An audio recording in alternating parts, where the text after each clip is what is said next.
My name is Serfine Achieng. I'm a trained and practicing journalist.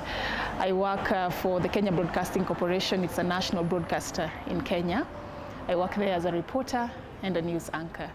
So as a reporter, I'm a gender and human rights reporter, very passionate about telling stories on issues that are sort of like given the back seat, issues that many do not really focus on.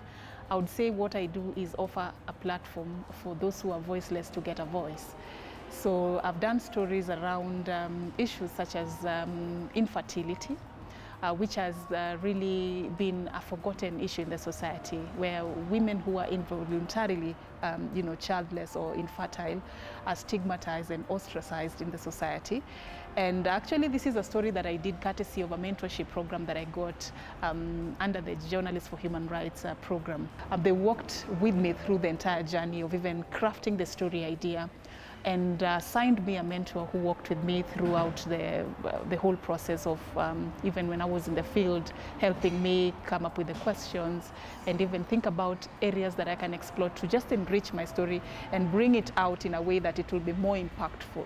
To my surprise, this is actually one of the stories that really earned me the recognition that I celebrate today in my career. I got my first award under the JHR program, when I was recognized as the Human Rights Reporter of the Year. And this was really quite an outstanding moment for me that gave me a challenge to continue telling stories that really fight and advocate for the rights of the vulnerable in the society. I remember also in May last year, when the world was marking the World Fistula Day, I did another story on fistula, which many have treated as an intimate issue that they do not want to talk about, they do not want to address, because many associate it with a lot of shame.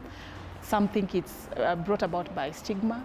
Some even don't know what it is in this century. So I decided to embark on a journey of just telling that story on what fistula is and how patients who are battling with fistula have suffered, the cost implications of treating fistula in our country, just an awareness story for women who have been through this, to have a place where they can open up about their experience and to enlighten others also that it's a treatable condition that you do not have to stay in for long without seeking treatment. And it's a story that really earned me another recognition just recently when I won the annual Journalism Excellence Award, which was under the Media Council of Kenya National Award. And for me, I feel like this is a sign that as a journalist, I'm on the right track, that my passion is bringing impact in whatever area I've decided to focus on as a gender and human rights reporter. And one thing I would like also to appreciate, this journey has not been a one-man or a one-woman show. It has been courtesy of people who have worked with me, people who have held my hands and supported me in this process. And I just like to cite Journalists for Human Rights, for instance. Before I met the team or even joined the program, I would say I was just a journalist, and I thought I knew what I was doing. And yes, I was doing well, but just being part of this has brought out something in me that I never even knew was there. Because you're taken through a process of making you not just a regular journalist who wakes up and tells stories. They take you through a process that will help you think deeply about what you're doing. Why are you doing what you're doing?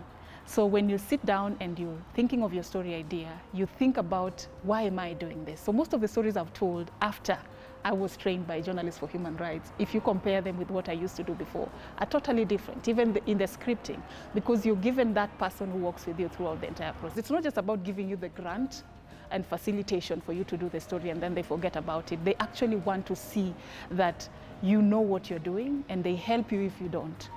They give you people who are qualified and are experienced in that field. So in the long list of people I'd like to appreciate in the success in my career, Journalists for Human Rights actually stands out.